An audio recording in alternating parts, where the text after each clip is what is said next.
Massitähis on m, kõrguse tähis on h, gravitatsioonijõu tähis on g ja töötähis on a. Mass on 2 kilogrammi ja kõrgus 80 centimeetrit ehk 0,8 meetrit. Tehtud töö on massi, gravitatsioonijõu ja kõrguse korrutis. Arutame tehtud töö, mille ühikuks on joule. Jõutähis on F, teepikkuse tähis on S ja töötähis on A. Jõud on 4 Newtonit ja teepikkus on 80 centimeetrit ehk 0,8 meetrit. Tehtud töö on jõu ja teepikkuse korrutis. Arutame tehtud töö, mis on joulides.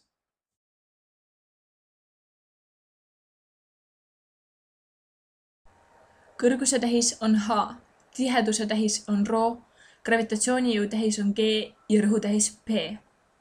Kõrgus on 1,5 meetrit ja tihedus on 710 kilogrammi ruutmeetri kohta. Rõhk on kõrguse, tiheduse ja gravitatsioonijõu korrutis.